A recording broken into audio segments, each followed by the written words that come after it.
దీవెనా, దుఃఖిత పీడిత నిరాధారులకు ఆశ్రయ దీవెనా, ప్రయాసపడి సమస్త జనులకు విశ్రాంతినిచ్చే దీవెనా, దుఃఖిత పీడిత నిరాధారులకు ఆశ్రయ దీవెనా, అనుదిన రక్షణ సువార్తనందించు పరమ నివేదనా, అనుదిన రక్షణ సువార్తనందించు పరమ నివేదనా, యేసయ్య దీవెనా, యేసయ్య దీవెనా, యేసయ్య దీవెనా, యేసయ్య దీవెనా.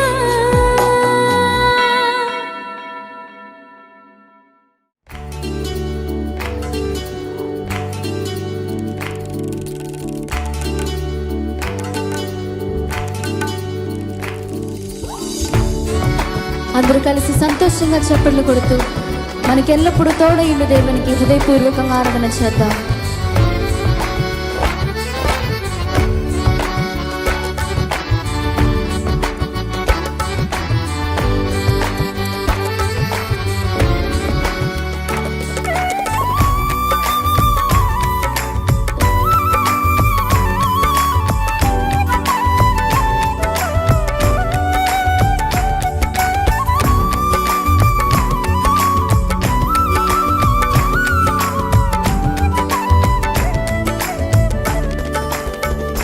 నీవు నా తోడు ఉన్నావయ్యా, నాకు భయమేలనా యేసయ్యా, నీవు నాలోనే ఉన్నావయ్యా, నాకు దిగులేలనా మెస్సయ్యా, నాకు భయమేలా, నాకు దిగులేలా, నాకు చింతేలా, నాకు భీతేలా. అందరూ కలిసి పాడదాం.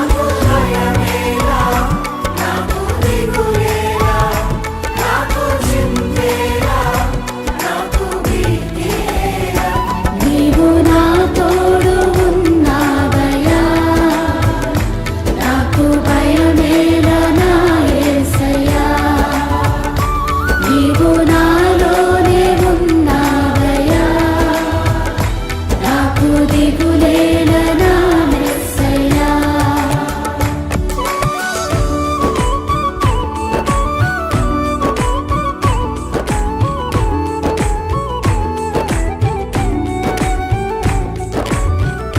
మన కష్టములో నష్టములో తోడైన దేవుడు, వేదనలో ఆవేదనలో మన చెంత ఉన్న దేవుడు. ఆయన అడిగిన వారికి ఇచ్చేవాడు, వెదకిన వారికి దొరికేవాడు, తట్టిన వారికి తలుపులు తెరిచే దేవుడు. దేవానికి స్తోత్రం అంటూ హృదయపూర్వకంగా ఆయన ఆరాధన చేద్దాం.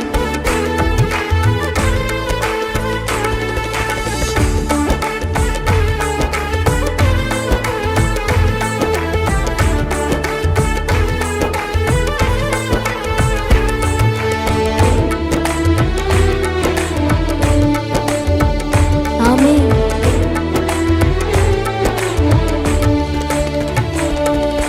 కష్టములో నష్టములో నా తోడు ఉన్నావు,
వ్యాధులలో బాధలలో ఊరటనిచ్చిన దేవుడు, రక్షణలో సంరక్షకుడై ధైర్యము పంచిన దేవుడు, నేనే సత్యం మార్గం జీవం అని పలికిన దేవునికి హృదయపూర్వకంగా స్తోత్రాలు చెబుతాం.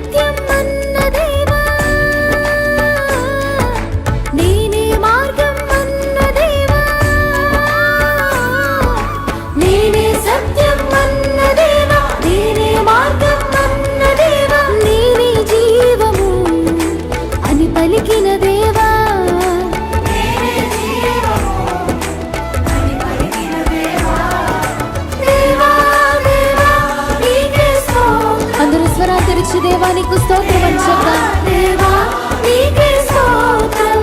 స్వరమెత్తి దేవా దేవా నీకే స్తోత్రం. దేవా దేవా నీకే స్తోత్రం. నీవు నా తోడు ఉన్నావయ్యా, నాకు భయమేలనా యేసయ్యా. నీవు నాలోనే ఉన్నావయ్యా, నాకు దిగులేలనా మెస్సయ్యా.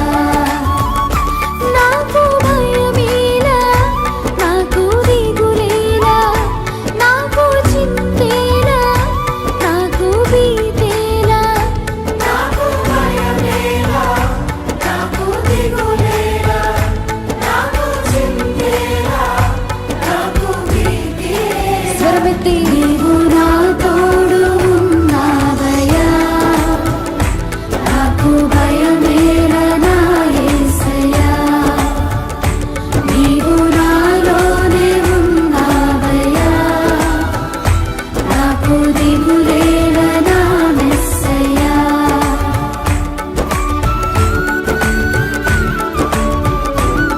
ఆమేన్.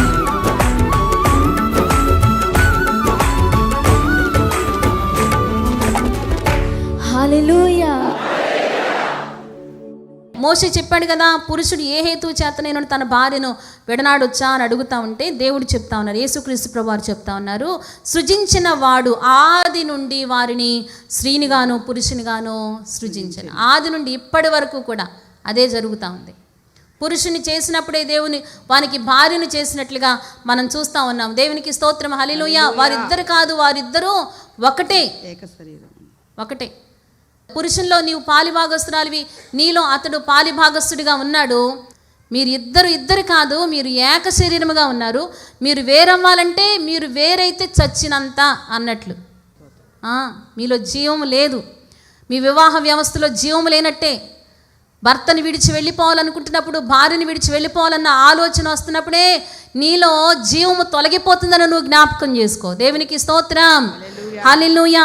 ఆ తర్వాత యేసుక్రీస్తు ప్రభువారు అంటున్నారు, కాబట్టి 6వ వచనం చదువుతున్నాను, కాబట్టి వారు ఇకను ఇద్దరు కాక ఏక శరీరముగా ఉన్నారు గనుక దేవుడు జతపరిచిన వారిని మనుషుడు వేరుపరచకూడదని చెప్పెను. దేవునికి స్తోత్రం.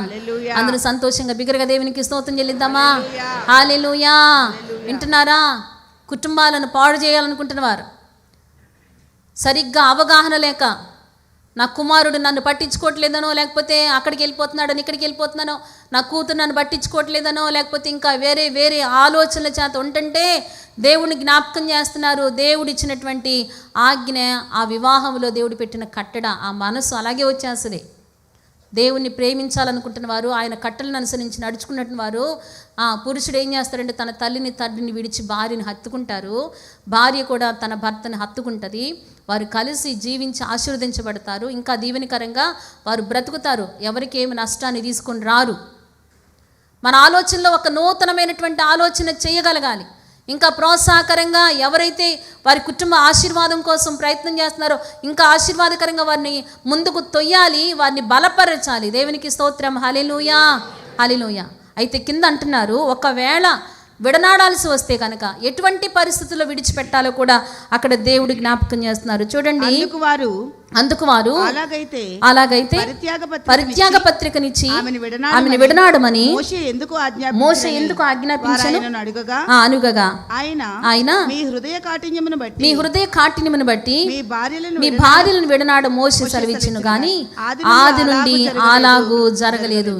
అసలు విడనాడమని పరిత్యాగ పత్రిక రాసిమని చెప్పాడు కానీ ఆది నుండి అలాగైతే జరగట్లేదు. కానీ తర్వాత కింద 9వ వచనంలో మరియు వ్యభిచారము నిమిత్తమే తప్ప తన భార్యను విడనాడి మరి ఒకతని పెళ్లి చేసుకునేవాడు వ్యభిచారం చేయుచున్నాడనియు విడనాడబడిన దానిని పెళ్లి చేసుకునేవాడు వ్యభిచారం చేయుచున్నాడనియు మీతో చెప్పుచున్నానని వారితో అనేను. దేవునికి స్తోత్రం.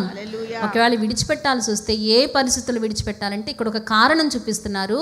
ఆ కారణం ఏంటంటే వ్యభిచారము. వ్యభిచారాన్ని బట్టి నువ్వు నీ భార్యను విడిచిపెట్టచ్చు. అయినా కానీ అక్కడ మళ్ళీ చెప్తున్నారు చూడండి, విడిచిపెట్టేసిన తర్వాత ఆమె భార్యని విడనాడిన తర్వాత నీవు వేరొకరిని పెళ్లి చేసుకుంటే కనుక మరలా నీవేం చేస్తున్నావు? ఆమెతో వ్యభిచారం చేస్తున్న వ్యక్తివి అయిపోతావు. విడనాడబడిన దానిని ఎవడైనా మరలా పెళ్లి చేసుకుంటే అతడు కూడా ఆమెతో ఏం చేస్తున్నట్లు? వ్యభిచారం చేస్తున్నట్లు. కింద అందుకే శిష్యులు ఆశ్చర్యపోతారు, బాబోయ్ అదేంటి పెళ్లి చేసుకున్నా కానీ వ్యభిచారం కిందకేం వస్తుందా? అలాంటప్పుడు పెళ్లి చేసుకోకుండా ఉంటే మంచిది కదా అంటున్నారు. ఆ తర్వాత అంటారు, దేవుడు అది అనుగ్రహం పొందిన వారు తప్ప మరెవరు ఆ మాటను అంగీకరించలేరు. అంటే ఇక్కడ దేవుడు వివాహ వ్యవస్థను సరిచేయడానికి ఈ మాట చెప్తున్నారు. వ్యభిచారాన్ని బట్టే మీరు విడాకులు లేకపోతే మీరు విడివిడిగా ఉండాల్సిన అవసరం ఉంది అంటే వ్యభిచారం చేయమనా? కాదు. వ్యభిచారం చేయకుండా మీ కుటుంబ వ్యవస్థని కాపాడుకోండి. మీ కుటుంబ వ్యవస్థని కాపాడుకుంటే తర్వాత అనేకులు ఆ పాపములో పడకుండా మీరు అడ్డగించిన వారు అవుతారు, మీరు ఆప్ చేసిన వారు అవుతారు. అంతే కదా. మీరు జాగ్రత్తగా బతికారనుకోండి, ఇంకోళ్ళని పాపములో మనం నెట్టం కదా.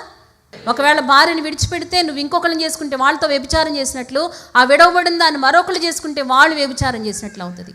అందుకని దేవుని వాక్యములు ఇందాక మనం చదువుకున్నాం. హెబ్రీ 13:4 వివాహం అన్ని విషయములలో ఘనమైనది, పానుపు నిష్కలమైనదిగా ఉండవలెను, వేశ్యాసంగులకును వ్యభిచారులకును దేవుడు తీర్పు తీర్చును అన్న మాట మనం చదువుతున్నాం.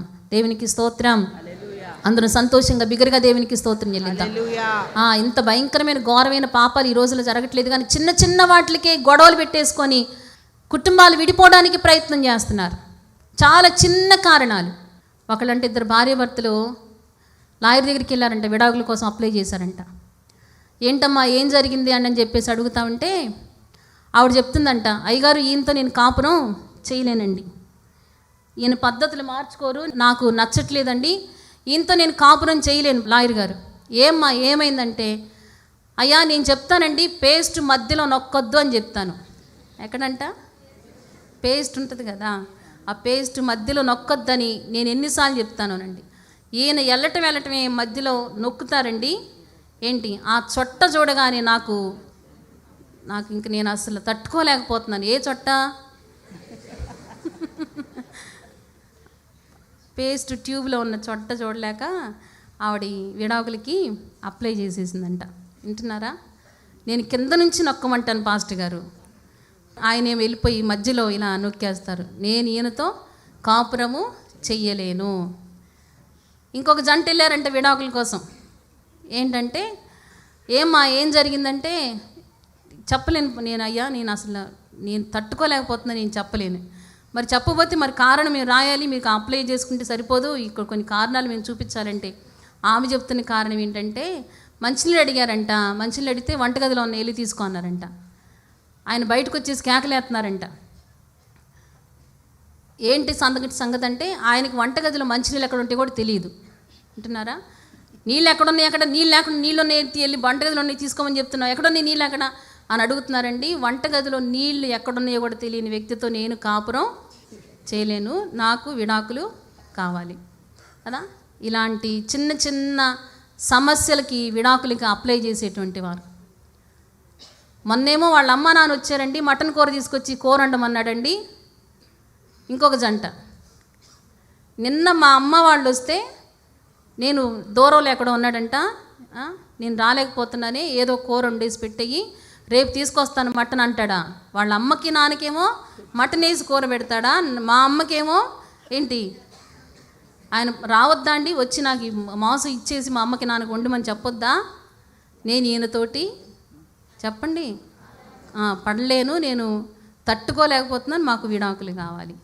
ఇలాంటి సమస్యలు, చిన్న చిన్న సమస్యలకి కదా, తల్లిదండ్రులను పట్టించుకోలేదనో, లేకపోతే వాళ్ళని చూడలేదనో, లేకపోతే పెళ్ళికి రాలేదనో, మా బంధువులు పెళ్ళికి రాలేదు, మీ పళ్ళిళ్ళకి అయితే నేను వచ్చేస్తాను, నేను అన్నీ చుట్టేసి నడుము చుట్టేసి మొత్తం చేయాలి, మీరేమో కనీసం పెళ్ళి ముందు ఆ క్షణంలో పెళ్లి జరుగుతుంటే వచ్చేసి అప్పుడప్పుడు వెళ్ళిపోతారా కదండి. ఇలాంటి చాలా రకరకాల సమస్యల చేత విడాకులు కోరుకుంటూ కుటుంబాలలో సంతోషం కాకుండా నరకాన్ని అనుభవిస్తున్న వారు అనేక మంది ఈ రోజుల్లో మనం చూస్తున్నాము. అది దేవుడు సంకల్పించిన సంకల్పం కాదు నేను చెప్తున్నాను. అందుకే చెప్తున్నా, వివాహము ద్వారా నేను దీవించబడ్డాను, వివాహము ద్వారా నా తల్లిదండ్రులకు ఘనత, వివాహము ద్వారా నాకు ఘనత, వివాహం ద్వారా నాకు ఒక సెక్యూరిటీ, వివాహం ద్వారా సమాజంలో అనేక మందికి ఆశీర్వాదకరంగా నేను నిలబడగలుగుతున్నాను. మ్యారేజ్ ఈజ్ ఆనరబుల్, అది చాలా ఘనమైనది. దేవునికి స్తోత్రం, హల్లెలూయా. ఎందుకంటే వివాహం అనేది నా దేవుడి సంకల్పము, నా దేవుని మనసులో నుండి వచ్చింది కనుక అది ఎప్పటికీ ఎన్నటెన్నటికీ అది ఆశీర్వాదకరమైన అనుభవమే. కానీ వివాహం ఎప్పుడు నీకు అది శాపంగా ఉండనే ఉండదు. దేవునికి స్తోత్రం. అందరూ సంతోషంగా బిగ్గరగా దేవునికి స్తోత్రం చెల్లిద్దాం. నేను పెళ్లి చేసుకున్న దగ్గర నుంచి నా జీవితం పాడైపోయింది, లేదు, పాడు చేసుకుంటుంది నీవే. అది ఎవరన్నా సరే. ఇంకా విచిత్రమేంటో చెప్పమంటారా, వివాహమై పిల్లలు పెళ్లి వయసులకు వచ్చిన తర్వాత కూడా ఇంకా వారి వివాహ వ్యవస్థని సర్ది చేసుకోకుండా, కాపాడుకోకుండా, కట్టుకోకుండా, అసలు నీతోనేనా నాకు పెళ్లి జరగాల్సింది, నీతో కాదనుకుంటా, అందుకే ఇన్ని కష్టాలు వస్తున్నాయి. ఒక పక్కనేమో పెళ్లి వయసు వచ్చిన పిల్లలు ఉన్నారు, వాళ్ళకి పెళ్ళిళ్ళు చేయాల్సింది పోయి, వారి బాగోగులు చూడాల్సింది పోయి, ఇక్కడ ఇంకా వీళ్ళ కుటుంబ వ్యవస్థను కట్టుకోకుండా రకరకాల ఆలోచనల చేత కుటుంబాన్ని నరకప్రాయం చేసుకుంటున్న వారు చాలామంది కనబడుతూ ఉన్నారు. దేవుని కృప చొప్పున దేవుడు మనతో మాట్లాడుతున్నారు. దేవునికి స్తోత్రం. అందరూ సంతోషంగా బిగ్గరగా దేవునికి స్తోత్రం చెల్లిద్దామా? హల్లెలూయా. కాబట్టి దేవుడు జతపరిచిన వారిని మనుషుడు వేరు చేయకూడదు. ఒకవేళ వేరవ్వాల్సి వస్తే వ్యభిచారాన్ని బట్టి వేరవ్వాలి తప్ప చిన్న చిన్న సులువుగా చిక్కులు పెట్టి పాపానికి ప్రతి భారమును విడిచిపెట్టి నీ కుటుంబాన్ని కట్టుకొని దేవుని మహిమ కోసం మీరు నిలబడాల్సిందిగా ప్రభు పేరట నేను తెలియజేస్తా ఉన్నాను. దేవునికి స్తోత్రం, హల్లెలూయా. అందుకే కొరింథీయులకు రాసిన మొదటి పత్రిక 6వ అధ్యాయము 18వ వచనం, జారత్వమునకు దూరముగా పారిపోవుడి, జారత్వమునకు దూరముగా పారిపోవుడి, మనుషుడు చేయు ప్రతి పాపమును, మనుషుడు చేయు ప్రతి పాపమును దేహమునకు వెలుపల ఉన్నది గాని, దేహమునకు వెలుపల ఉన్నది గాని జారత్వము చేయువాడు తన సొంత శరీరమునకు హానికరముగా పాపము చేయుచున్నాడు. అవును, జారత్వం చేయకుండా జాగ్రత్తగా వివాహ వ్యవస్థను కాపాడుకోవాలని దేవుని వాక్యములు మనం చూస్తున్నాం. దేవునికి స్తోత్రం, హల్లెలూయా. దేవుడు ఒక్క పురుషునికి ఒక్క స్త్రీనే చేశారు. దేవునికి స్తోత్రం. ఆదాము అవ్వను సృజించినప్పుడు ఎంతమంది ఉన్నారు? వాళ్ళిద్దరే ఉన్నారు. దేవునికి స్తోత్రం. వారి వ్యవస్థను దేవుడు దీవించారు. అయితే అనేక మంది వారి స్వబుద్ధిని ఆధారం చేసుకొని కామాతురతను బట్టి వారు చాలా భయంకరమైన దుష్ట ఆలోచనల చేత వారి సొంత, మరి చాలామంది భార్యలు ఉన్నారు కదా అని అనుకుంటున్నారేమో వారి గురించి, చాలామంది భార్యలు ఉన్నారు కదా, అదేంటి? అవన్నీ దేవుని సంకల్పం కాదు, దేవుని చిత్తంలో నుంచి వచ్చినవి కాదు. వారి సొంత ఆలోచన బట్టి స్వబుద్ధిని ఆధారం చేసుకొని చాలామంది స్త్రీలను వారు కలిగి ఉన్నట్లుగా లేఖనాల్లో మనం చూస్తూ ఉంటాం. చూస్తే లెమెకు దగ్గర స్టార్ట్ అవుతుంది. ఆదికాండం 4వ అధ్యాయం 19వ వచనంలో చూస్తే చదవక్కర్లేదు కానీ లెమెకు 2 స్త్రీలను పెళ్లి చేసుకున్నట్లుగా 6వ అధ్యాయం 2వ వచనంలో దేవుని కుమారుడు నరుల కుమార్తెలు చక్కని వారిని చూచి వారికి మనస్సు వచ్చిన స్త్రీలను వివాహం చేసుకున్నారు. ఒకళ్ళని కాదు, మనస్సుకి ఇష్టమైతే ఎంతమంది కావాలంటే అంతమందిని వివాహం చేసేసుకున్నారంట. ఆదికాండం 16వ అధ్యాయం 3వ వచనంలో చూస్తే అక్కడ శారా అవిశ్వాసాన్ని బట్టి, నేను నీకు పిల్లలు ఇస్తానమ్మా నువ్వు కనిపెట్టమంటే కనిపెట్టలేక అవిశ్వాసాన్ని బట్టి ఆమె తన భర్తకి ఇచ్చిన సలహా ఏంటంటే, అయ్యా ఇదిగో 10 ఏండ్లు కాపురమన్నాం కదా, ఇంకా చాలు. అబ్రహాము తన భార్య శారా అబ్రహాంతో ఏం చెప్తుందంటే, నాకు ఒక దాసి ఉంది కదా హాగరుతో పోయి నాకు పిల్లల్ని కనమని ఆమెను తీసుకెళ్ళి హాగర్ని అబ్రహాంకి భార్యగా చేస్తుంది. దేవుడు చేయాల్సిన పని ఈమె చేసేస్తుంది. భార్యను తీసుకొని వచ్చే బాధ్యత ఎవరంటే దేవుడు చేస్తాడు. ఆదాము దగ్గరికి అవ్వను దేవుడే తీసుకొని వస్తే ఇక్కడ శారా హాగర్ని తీసుకెళ్ళి అక్కడ తీసుకొని వెళ్తుంది. అయినా నిలిచింది ఆ కుటుంబమో? నిలవలేదు. ఇంకా చెప్పాలంటే అబ్రహాము కెతూరా అనేటువంటి ఆ స్త్రీని పెళ్లి చేసుకుంటాడు. 48 సంవత్సరాలు ఇంకా తర్వాత అతనికి శారా చనిపోయిన తర్వాత 127 సంవత్సరాలు అప్పుడు శారా చనిపోయింది. అంటే అబ్రహాంకి అప్పుడు ఎన్ని సంవత్సరాలు? 137 సంవత్సరాలు. ఎందుకంటే అబ్రహాముకు శారాకు 10 సంవత్సరాల గ్యాప్. 137 సంవత్సరాల తరువాత కెతూరాను చేసుకుంటాడు. కెతూరా వల్ల చాలామంది పిల్లలు పడతారు. అందులో ఒక వ్యక్తి ఎవరో తెలుసా? మిద్యాను. ఆ మిద్యానీయులు తర్వాత ఇజ్రాయేలీలకి శత్రువులుగా మారిపోయారు. మన సొంత ఆలోచనలు బట్టి మనం చేసినటువంటి పనులు అవి ఆశీర్వాదకరంగా ఉండవు. దేవుడు చేస్తున్న కార్యాలే, దేవుడు చేస్తున్న సంకల్పాలే మన జీవితాలకు దీవెనకరంగా దేవుడు మారుస్తారు. దేవునికి స్తోత్రం, హల్లెలూయా. అందరూ సంతోషంగా దేవునికి స్తోత్రం చెల్లిద్దాం, హల్లెలూయా. కాబట్టి ఇక్కడ చాలామంది భార్యలను చేసుకున్నట్లుగా ఉపపత్నులు అనే మాట బైబిల్లో చేర్చబడింది, వచ్చేసింది. ఉపపత్నులు, అమ్మ ఉంటుంది, అమ్మ కంటే పెద్ద ఆవిడెవరు? పెద్దమ్మ. చిన్నావిడుంటే చిన్నమ్మ. ఓకే, బాగుంది కదా, పెద్దమ్మ చిన్నమ్మ, వినటానికి బాగుంది. అత్తలు ఉన్నారనుకోండి, పెద్దావిడైతే పెద్దత్తయ్య, చిన్నావిడైతే చిన్నత్తయ్య. నువ్వు ఉన్నావు, నీకంటే పెద్దోళ్ళు ఎవరున్నారు అనుకోండి, వాళ్ళు ఏమంటావు? అక్క, చిన్నక్క, పెద్దక్క. అవునా కాదా? వింటున్నారా? దేవునికి స్తోత్రం, హల్లెలూయా.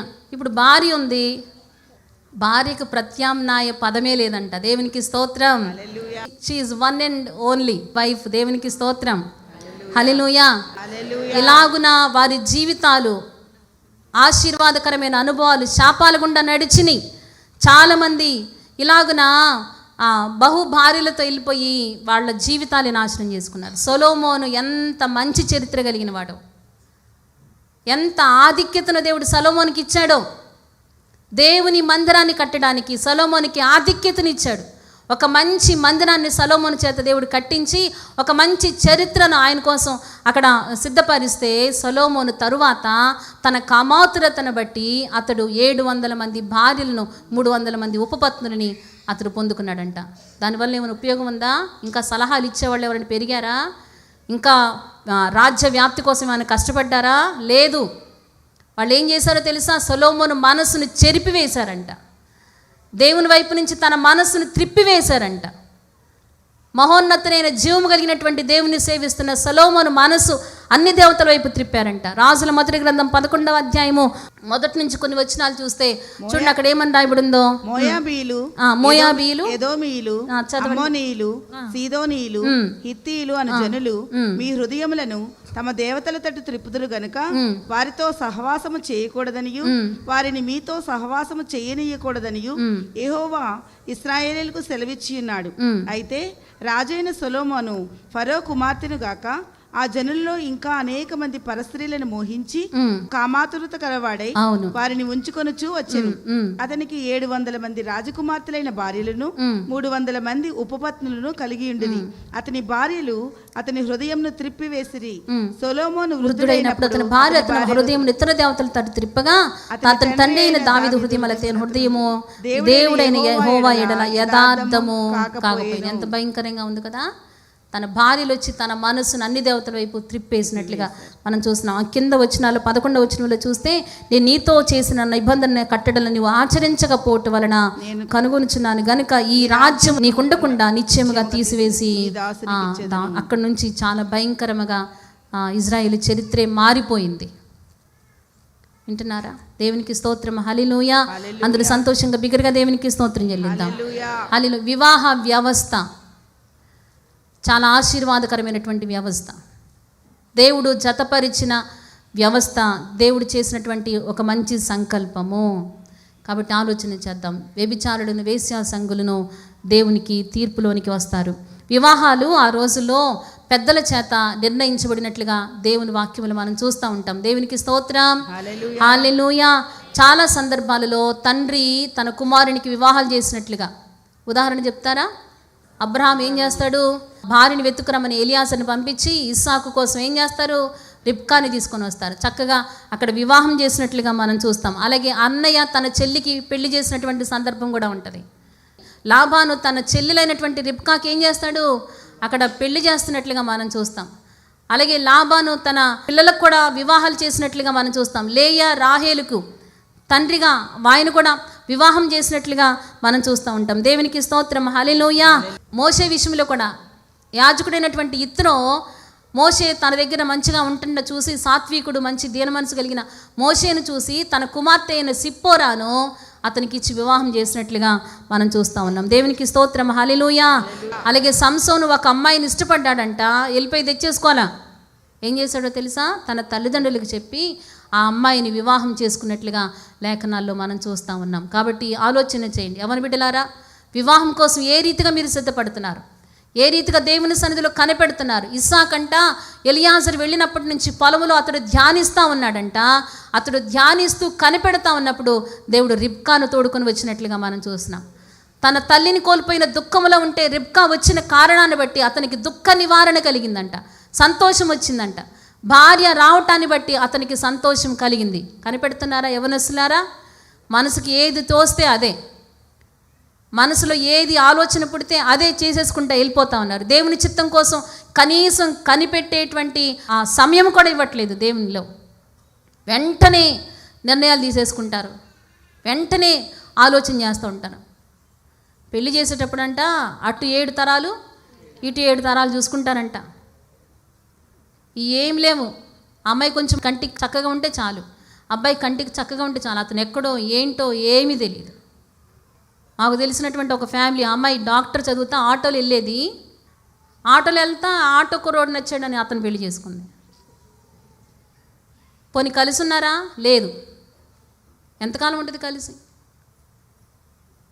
తన పరిస్థితులు, తన మళ్ళీ అక్కడికి వెళ్ళిన తర్వాత అన్నీ కావాలి, ఆ పరిస్థితులు అనుకూలించక, కలిసి జీవించలేక కుటుంబాలు పాడు చేసుకునేవాళ్ళు. అందుకే దేవుడు వాక్యంలో ఆ రోజుల్లో ఆ వివాహాలు పెద్దల చేత నిర్ణయించబడినట్లుగా చాలా సందర్భాల్లో మనం చూస్తూ ఉంటాం. దేవునికి స్తోత్రం.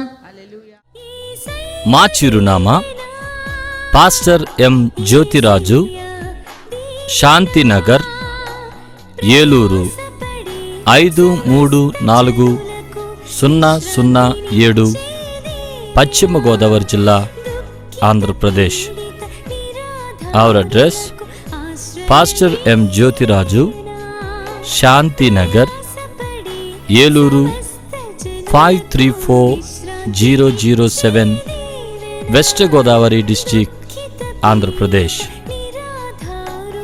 మా ఫోన్ నంబర్లు 8008777333 మరియు 800877774444.